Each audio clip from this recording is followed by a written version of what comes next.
बिस्मिल्लाहिर्रहमानिर्रहीम। अस्सलाम वालेकुम नाज़रीन, आप यूट्यूब चैनल देख रहे हैं। नाज़रीन जी, बहुत बड़ी खबरें हैं। अमेरिका का इलेक्शन भी जो है वो आज का दिन है, और क्योंकि यहाँ पे पाकिस्तान में ज़रा दिन पहले आता है, वहाँ पे बाद में आता है, लेकिन आपको अगले एक आधे दिन में वहाँ पे रिजल्ट आना शुरू हो जाएंगे और चीज़ें आपके सामने आ जाएगी। डोनाल्ड ट्रंप में और कमला हैरिस में बहुत सख्त मुकाबला है, बड़ा टफ कंपटीशन है ये। और डोनाल्ड ट्रंप आगे चल रहे थे बड़े लंबे अरसे तक, अगस्त में वो बहुत आगे रहे, सितंबर में जो हैरिस हैं वो निकली थोड़ा सा आगे आई, लेकिन अक्टूबर के आखिर तक डोनाल्ड ट्रंप ने दोबारा बहुत सारा जो फासला है वो कवर कर लिया था। लेकिन अभी भी जो स्विंग स्टेट्स हैं वो बहुत इंपॉर्टेंट है, यानी वहां पे क्लियर है कि ये वाले जो इनकी स्टेट्स हैं यहां से डोनाल्ड ट्रंप जीतेगा, और ये कुछ स्टेट्स हैं जहां से जो है वो जो बाइडन की पार्टी या कमला हैरिस की पार्टी जीतेगी। अब डेमोक्रेट्स की और रिपब्लिकन्स की अपनी अपनी स्टेट्स हैं, लेकिन इस इंतखाबी नतीजे का जो पूरा मंजरनामा आपके सामने आएगा और जो फैसला आपके सामने मौजूद होगा वो कुछ स्विंग स्टेट्स हैं। वहां पता चलेगा कि जो वहां से बेहतर कारकर्दगी दिखाएगा वो अमेरिकी सदर बन जाएगा। अभी चीजें जो है इसके लिए कहना कुछ कबल वक्त है, जरा थोड़ी सी वोटिंग शूटिंग हो जाए तो अगले वीलॉग में आपको मैं चीजें बताऊंगा। डोनाल्ड ट्रंप थोड़ा सा आगे चल रहे थे जितने भी सर्वेज आ रहे थे, लेकिन कुछ सर्वेज ऐसे हैं जिनमें कमला हैरिस को आगे दिखाया जा रहा है। इसकी एक वजह है, देखिए अगर आप अमेरिका को दो हिस्सों में डिवाइड करें ना, तो एक अमेरिका वो है जो रवायती अमेरिका है, इसमें अमेरिका का रकबा भी ज्यादा है, आबादी बहुत बड़ी है, लेकिन ये अमेरिका के वो इलाके हैं जो थोड़े से इस तरह के एरिया हैं जो उतने कमर्शियल नहीं है या उतने जदीद नहीं है।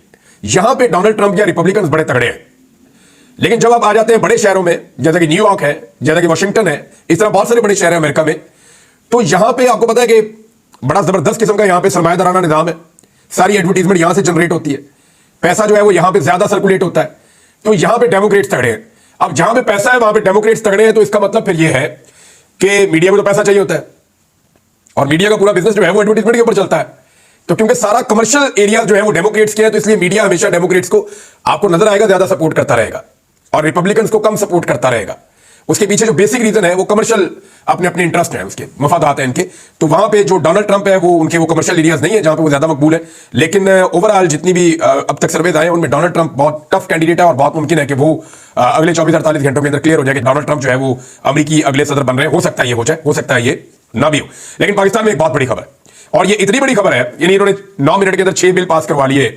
आर्मी चीफ समेत जितने भी सर्विसेज चीफ हैं उन सबकी मुद्दत मुलाजमत 3 के बजाय 5 साल होगी। मिसाल के तौर पे इस वक्त जो आर्मी चीफ है उन्होंने 2025 में रिटायर होना था, तो अब वो 2027 में रिटायर होंगे अगर ये कानून जो है उसको चैलेंज ना किया गया या अदालत ने इसके रास्ते में बंद ना बांधा, तो फिर वो 2027 में रिटायर होंगे। तो ये जितने भी अब कानून पास किए जा रहे हैं, अगर ये मामला जाएंगे सुप्रीम कोर्ट के फुल कोर्ट में तो नतीजा कुछ और आएगा, सुप्रीम कोर्ट में जाएंगे नतीजा कुछ और आएगा, लेकिन अगर आईनी बेंच में जाएंगे तो नतीजा कुछ और आ सकता है। ये मैं आपको इसलिए कह रहा हूं कि देखें बहुत बड़ी खबर है जो मैं आपको देने वाला हूं। ये खबर हसनात मलिक साहब लेकर आए थे, मुतीउल्लाह जान साहब के प्रोग्राम में उन्होंने इसको ब्रेक किया था। इसके कुछ पहलू हैं जो मैं आपके साथ शेयर करूंगा। मैं आपको काफी दिनों से कह रहा हूं कि जस्टिस याह्या अफरीदी साहब के बारे में किसी नतीजे पर पहुंचने से पहले इस बात का इंतजार कीजिए कि वो बड़े मामलात जिसके साथ पूरे पाकिस्तानी जुड़े हुए हैं उन मामलात पे क्या ओपिनियन लेते हैं जस्टिस याह्या अफरीदी। ये है सबसे इंपॉर्टेंट जो मैं आपको बार बार कह रहा था। एडमिनिस्ट्रेटिव डिसीजंस के जनाब इनकी ये बात मान लो, उनकी ये मान लो, इनको कमेटी में डाल दो, उनको निकाल दो, उनको उसमें ना बुलाओ, इजलास में इनको, ये एडमिनिस्ट्रेटिव चीजें थी। खदीजा शाह को बुला लिया कैदियों के हवाले से, एक बंदा नून लीग का शामिल कर दिया आज चीमा, एक बंदा पीटीआई का शामिल कर दिया खदीजा शाह। ये कुछ ऐसी चीजें थी कि आप एडमिनिस्ट्रेटिव डिसीजन है, आपने इंतजामी किस्म के मामला हैं, इन पर आप फैसला नहीं कर सकते कि इस वक्त जो नए चीफ जस्टिस आए हैं इंसाफ की फराहमी में वो जस्टिस काजी फायदी साहब जैसे हैं, जस्टिस उमर ता बंदयाल जैसे हैं, या वो एक बेहतर चीफ जस्टिस है। ये तो आपको पता चलेगा जब वो उनके फैसले सामने आएंगे। अभी एक बहुत बड़ी चीज सामने है जो मैं आपके साथ शेयर करने वाला हूं। मुतीउल्लाह जान साहब के प्रोग्राम में हसनात मलिक साहब ने बताया कि जुमेरात के दिन होता है प्रैक्टिस एंड प्रोसीजर कमेटी का मीटिंग। अब ये जो मीटिंग होती है प्रैक्टिस एंड प्रोसीजर कमेटी की, ये प्रैक्टिस एंड प्रोसीजर एक्ट के मुताबिक होती है। ये वो एक्ट है जो हुकूमत ने बनाकर रखा हुआ है, ना सिर्फ हुकूमत ने बनाया हुआ है बल्कि इस एक्ट में एक सदारती ऑर्डिनेंस के जरिए तरमीम भी कर दी थी। आप उस तरमीम को भी शामिल करते हैं। इसी एक्ट के तहत जुमेरात वाले दिन एक मीटिंग हुई थी जिसमें बाइकआउट कर दिया था मंसूर अली शाह साहब ने। जब काजी फायदी साहब चीफ जस्टिस थे तो चीफ जस्टिस ने क्या किया था कि 2 ही जज बैठ गए और बैठ के उन्होंने बेंच बना के और काम कर दिया, इख्तियार को इस्तेमाल कर दिया।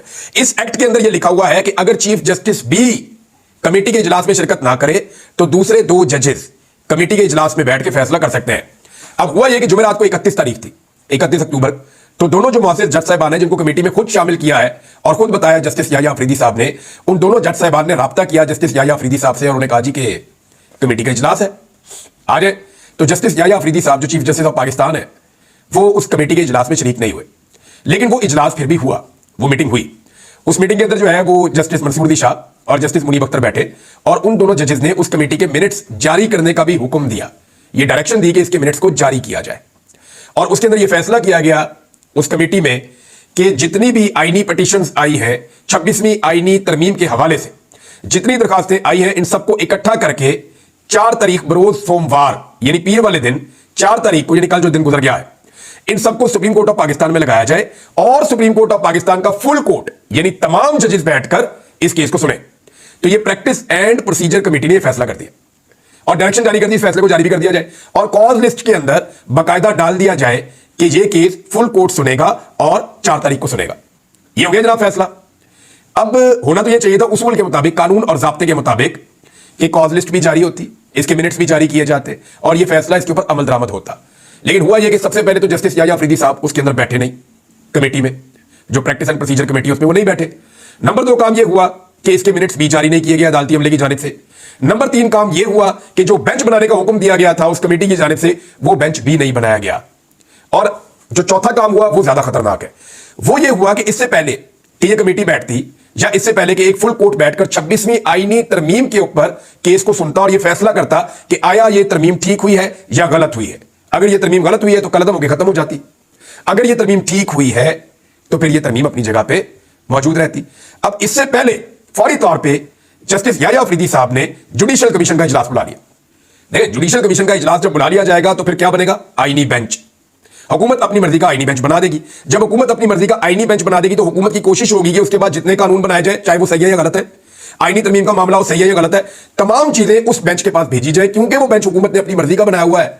लिहाजा वो तमाम चीजें हुकूमत की मर्जी के बेंच में चैलेंज होंगी। मिसाल के तौर पर ये जो आर्मी चीफ की तौसीफ वाला मामला या बाकी सर्विसेज चीफ जो है उनकी तौसीफ वाला मामला है, इसको कोई जाके चैलेंज करना चाहता है, इस वक्त तक चैलेंज करेगा तो ये जाके सुप्रीम कोर्ट ऑफ पाकिस्तान में चैलेंज हो सकता है। अगर आईनी तरमीम को चैलेंज करेगा फिर तो सारा कुछ खत्म हो जाएगा। लेकिन अगर इसको चैलेंज करता है तो अभी तो सुप्रीम कोर्ट में होगा लेकिन बाद में ये आईनी बेंच के पास जाएगा। तो इसलिए मुझे ऐसा लगा कि बजाय इसके, ये इससे आप अखज कर सकते हैं, सारे कोर्ट रिपोर्टर्स भी यही कह रहे हैं कि एक्चुअली याह्या अफरीदी साहब ने यह किया कि वो ये चाह रहे हैं कि इससे पहले कि 26वीं आईनी तरमीम का तनाजा सुप्रीम कोर्ट ऑफ पाकिस्तान में सुना जाए उससे पहले आईनी बेंच बना दिया जाए ताकि सारा मामला उधर चला जाए। और ये जो आईनी तरमीम की गई है, अब पहले आप ये देख लें कि इसके बाद हुआ क्या। एक तो जो जज साहिबान है उन्होंने अफसोस का इजहार किया, फिर दोनों मुअज़्ज़िज़ जज साहिबान जो प्रैक्टिस एंड प्रोसीजर कमेटी का हिस्सा है उन दोनों जज साहिबान ने एक खत लिखा जस्टिस याह्या अफरीदी साहब को। और खत के अंदर दोनों जज साहिबान ने यह कहा कि जी उन्हें बहुत अफसोस हुआ इस बात के ऊपर और उनके तहफ़्फ़ुज़ात भी हैं इस बात के ऊपर, और साथ ही साथ उन्होंने यह मुतालबा भी किया और इस उम्मीद का इजहार भी किया कि जो बेंच बनाने के लिए हमने कहा है वो बेंच इसी हफ्ते में बन जाएगा और इसी हफ्ते में 26वीं आईनी तरमीम के खिलाफ जितने केसेस हैं वो सारे फुल कोर्ट के अंदर सुने जाएंगे। ये उन्होंने मुतालबा भी कर दिया कि इसी हफ्ते ये किया जाए। और साथ ही साथ उन्होंने ये शिकवा भी किया कि जनाब ना तो कॉज लिस्ट जारी की गई, साथ ही उन्होंने ये शिकवा किया कि ना ही मिनट्स जारी किए गए प्रैक्टिस एंड प्रोसीजर कमेटी के। तो ये जनाब एक पूरा खेल हुआ सुप्रीम कोर्ट ऑफ पाकिस्तान में जो बड़ा अनफॉर्चुनेट है। अब जब कादी फायद ईसा साहब को या निजाम को जरूरत होती है तो 2 जजेस मिलकर प्रैक्टिस एंड प्रोसीजर कमेटी की मीटिंग बुला के बेंच बना के और कार्रवाई कर देते हैं। लेकिन जब निजाम की जरूरत नहीं होती और जस्टिस याह्या अफरीदी साहब जो है वो सिस्टम के साथ ऐसा लगता है खड़े हो गए हैं तो 2 जजेस बैठते हैं, सेम एक्टिविटी होती है लेकिन कानूनी तौर पे उसके ऊपर अमल दरामद नहीं होता। ये निजाम इस लेवल तक कभी नंगा नहीं हुआ था जिस लेवल तक अब नंगा हो गया है। और यहां से आगे वकला को यह बात समझ आ जानी चाहिए कि खेल हो क्या रहा है। अदलिया और उसकी आजादी पूरी तरह से खतरे में है। हुकूमत अपनी मर्जी के जजेस लाना चाहती है, यानी 12 जजेस कर दिए हैं इस्लामाबाद हाई कोर्ट के। ये जो नई कानून साजी की गई है इसको चैलेंज कैसे किया जाएगा, ये फिर आईनी अदालत में चला जाएगा। इसी तरह सुप्रीम कोर्ट ऑफ पाकिस्तान में 34 जजेस कर दिए गए हैं। और एक और तब्दीली भी की गई है कि जो प्रैक्टिस एंड प्रोसीजर कमेटी है इसमें चीफ जस्टिस होगा, एक सीनियर तरीन जज होगा और एक इसके अंदर डाला जाएगा जो आईनी अदालत का सीनियर जज होगा वो इसमें डाला जाएगा, ताकि ये जो 3 जजेस होंगे इसमें फिर मुनीब अख्तर साहब को बाहर कर दिया गया। यानी ये निजाम जो है मुनीब अख्तर साहब को हर हाल में हर चीज में बाहर रखने की कोशिश कर रहा है। और मजे की बात देखें, जस्टिस मुनीब अख्तर साहब एक ऐसे जज हैं कि इनके बारे में आज तक कोई नेगेटिव चीज पूरा निजाम मिलकर नहीं ढूंढ सका, ना उन्हें ब्लैकमेल कर सका, ना उन्हें खौफजदा कर सका। और उनकी जो काबिलियत है बतौर जज, वो सुप्रीम कोर्ट ऑफ पाकिस्तान में जो लोग जाते हैं और जाकर जो केसेस सुनते हैं वो लोग अपने मुंह से बताते हैं कि जनाब अगर काबिलियत के अंदर कोई जजेस है तो उनमें अगर टॉप के ऊपर आप 3 जजेस निकालें तो उनमें एक जस्टिस मुनीब अख्तर साहब भी ऐसे जज हैं जो बहुत टॉप के जज हैं। अब है नाज़रीन इस बात की तरफ कि ये जो 6 तरमीमें पास कर ली हैं कानून के अंदर हुकूमत ने, ये 9 मिनट के अंदर टोटल कार्रवाई डाली है। यानी जब आप कानून तब्दील करते हैं ना तो आप पहले उसको इंट्रोड्यूस करते हैं, आप बताते हैं, वजीर खड़ा होता है, खड़ा होकर बताता है जी ये कानून हम तब्दील करना चाह रहे हैं, आइए इसके ऊपर बहस कर लेते हैं। फिर पार्लियामेंट में इसके ऊपर बहस होती है, अपोजिशन अपनी बात करती है, हुकूमत अपनी बात करती है, सबका अपना अपना ओपिनियन होता है, फिर किसी नतीजे पे पहुंचते हैं और फिर उसके बाद स्पीकर राय ले लेता है कि ज्यादा लोग जिस तरफ होंगे वो कानून बन जाता है। लेकिन यहां पे 9 मिनट के अंदर इतने सारे कानून पास कर दिए और ये जो सर्विसेज चीफ्स की एक्सटेंशन वाला मामला है, इसी के ऊपर सबका जोर है और सोशल मीडिया पे सबसे ज्यादा बात भी इस पे हो रही है। क्योंकि देखिए, सब लोगों को ये लगता है कि पाकिस्तान के अंदर सबसे इंपॉर्टेंट चीज जो होती है या सबसे इंपॉर्टेंट इवेंट जो होता है वो किसी वजीर आजम की तैनाती नहीं होता, वो किसी सदर की तैनाती भी नहीं होता, वो किसी चीफ जस्टिस की तैनाती भी नहीं होता। सबसे इंपॉर्टेंट इवेंट पाकिस्तान में होता है आर्मी चीफ की तैनाती और उनकी एक्सटेंशन का मामला। तो अब जो इस वक्त मौजूदा आर्मी चीफ है, उनकी मुद्दत मुलाजमत में तकरीबन 13 महीने बाकी है, लेकिन उससे पहले उनको 2 साल की मजीद एक्सटेंशन जो है वो मिल गई है। तो अब ऐसा है कि वो 2027 तक आर्मी चीफ रहेंगे और ये सिर्फ उनके लिए नहीं हुआ, ये बाकी सर्विसेज चीफ्स को भी ये सहूलत दे दी गई है। पाकिस्तान तहरीक इंसाफ के कुछ लोगों ने कहा कि हम इसको चैलेंज करेंगे, हम अदालत में भी जाएंगे। अब डिपेंड करता है कि अगर सुप्रीम कोर्ट ऑफ पाकिस्तान का फुल कोर्ट बैठ जाता और जस्टिस याह्या अफरीदी साहब को सुप्रीम कोर्ट के जजेस मजबूर करते हैं कि जनाब फुल कोर्ट बिठा के इंसाफ के मुताबिक फैसला करें और आईनी तरमीम के ऊपर पहले डिस्कस कर लें, और अगर आईनी तरमीम ठीक है तो फिर आगे बढ़ते हैं, अगर आईनी तरमीम ठीक नहीं है तो यह निजाम कैसे चलेगा? अगर तो ये हो जाता है तो फिर तो मामला किसी और तरफ जाएंगे, और अगर ये नहीं हो जाता तो नाज़रीन चंद चीजें तो मैं बहुत आपको क्लियरली कर दूं कि जो कुछ भी इस हुकूमत ने मैक्सिमम करना था वो इन्होंने कर दिया। आर्मी चीफ की तौसीक करनी थी, हो गई। जस्टिस मंसूर शाह साहब को रोकना था, रोक लिया गया। सिक्योरिटी फोर्सेज को इख्तियारात देने थे, वो दे दिए गए। 3 महीने तक जिस बंदी को अगवा कर दिया जाए, गायब कर दिया जाए। मुनीब अख्तर साहब का पता साफ करना था, वो कर दिया गया। जस्टिस मंसूर शाह साहब को रस्ते से हटाना था, वो हटा लिया गया। इमरान खान साहब को जेल के अंदर रखना था, तब से अब तक रखा हुआ है। उन्हें फौजी अदालतों के हवाले करना है, आने वाले दिनों में ये कर पाएंगे। आईनी अदालतें बनाकर अपने हर आइन को और गलत कानून को तहफ्फुज देना है, वो भी इनका काम हो गया है। अगर ये सारी चीजें हो गई हैं तो फिर इस निजाम के अंदर रहते हुए किसी किस्म की भी जद्दोजहद या उम्मीद रखना ये फिर फजूल हो जाएगा मेरी दानिश में। यानी इस निजाम के अंदर रहते हुए आप जद्दोजहद पता कब करते हैं? आप तब करते हैं जब कम से कम एक चीज आपके पास होती है। वैसे तो मुआशरों में लोगों के पास बहुत सारी चीजें होती है ना, मुआशरे इखलाकियात की बुनियाद पर भी खड़े होते हैं। मुआशरों के अंदर बहुत सारी चीजें होती हैं, रूल ऑफ लॉ होता है, आजादी इज़हार राय होती है। पाकिस्तान में कुछ भी नहीं है। पाकिस्तान में जो कम से कम हो सकता है ना, जो कम से कम हो सकता है कि आप निजाम में रहकर लड़ने की कोशिश कर रहे हैं या निजाम में रहकर बेहतरी की कोशिश कर रहे हैं, तो कम से कम जो सहूलत आपको मैसर होनी चाहिए वो होनी चाहिए अदलिया की आजादी और वहां से इंसाफ का हुसूल।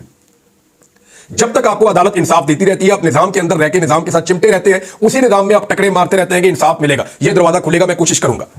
लेकिन जब लोगों को यकीन हो जाता है ना कि अब अदलिया से किसी किस्म की इंसाफ की उम्मीद नहीं है, तो फिर लोग मुतबादल तरीके ढूंढते हैं, लोग एहतजाज करते हैं। जैसे बांग्लादेश में हुआ, जैसे श्रीलंका में हुआ, जैसे और बहुत सारे मुल्कों में माजी में होता रहा है, बहुत सारे मुल्कों में माजी में हुआ। और जिन मुल्कों में हुआ, अजीब बात यह है कि वो सारे मुल्क जब उस सिचुएशन से निकले तो बहुत तेजी से उन्होंने ऊपर की जानिब सफर किया, उन्होंने बड़ी तेजी से सफर किया और तरक्की की। तो पाकिस्तानियों के लिए यह बड़ा इंपॉर्टेंट टाइम है। पाकिस्तानियों को यह देखना पड़ेगा कि क्या उनके पास उम्मीद बाकी है कि इस सिस्टम के अंदर उन्हें इंसाफ मिलेगा। अगर यह सारा प्रोजेक्ट मुकम्मल हो जाता है और अदलिया के अंदर से किसी किस्म का इंसाफ नहीं मिलता, तो फिर पाकिस्तानियों को मुतबादल रास्ते की तरफ जाना पड़ेगा। उन्हें वो रास्ता चुनना पड़ेगा जिसके बारे में सलमान अकरम राजा साहब या इमरान खान साहब बार बार कह रहे हैं। मुराद सईद भी उसके बारे में ट्वीट्स करते रहते हैं। जो पाकिस्तान तरीके इंसाफ के बाहर रहनुमा मौजूद है वो भी ये बात करते हैं, जो मुल्क के अंदर वो भी ये बात करते हैं कि फाइनली आपको सड़कों पे आना पड़ेगा पाकिस्तानियों को, और पाकिस्तानियों को सड़कों पर आकर इस जालिमाना निजाम को शिकस्त देनी पड़ेगी। फिर ये रास्ता बाकी बच जाता है, इसके अलावा फिर कोई और रास्ता रहता नहीं है। अब अमेरिकी इलेक्शन में वैसे मैं ज्यादा बताऊं, पाकिस्तानियों को कभी इतनी दिलचस्पी नहीं थी जितनी दिलचस्पी अब है पाकिस्तानियों को। देखिए, उसकी एक वजह यह है कि डोनाल्ड ट्रंप को लेकर पाकिस्तानियों को यह लगता है कि शायद डोनाल्ड ट्रंप पाकिस्तान में इंसानी हकूक के खिलाफ बात करेगा या खड़ा होगा। तो मैं एक बात आपको कहना चाहता हूं कि डोनाल्ड ट्रंप जीते या डेमोक्रेट्स जीते, फर्क कोई नहीं पड़ता। जो कौम या जो लोग अपने हक के लिए खुद नहीं खड़े हो सकते ना, उनके लिए कोई बाहर वाला खड़ा नहीं होता। और अगर खड़ा होता भी है ना, तो उसके खड़े होने की कोई औकात नहीं होती। जितना मर्जी आप जोर लगा लें, जितनी मर्जी आप कोशिश कर लें, बाहर वाले जो मर्जी करते रहे, वो पाकिस्तानियों की किस्मत नहीं बदल सकते। आपकी किस्मत तभी बदलेगी जब आप ये फैसला करेंगे कि आपने अपनी किस्मत बदलनी है और आपने अपने फैसले खुद करने हैं। हर चीज की कीमत होती है, अगर आप वो चुकाने के लिए तैयार है तो फिर आपको किसी डोनाल्ड ट्रंप की तरफ नहीं देखना पड़ेगा। अब तक के लिए इतना ही। अपना ख्याल रखिएगा, अपने इस चैनल का भी। अल्लाह हाफिज।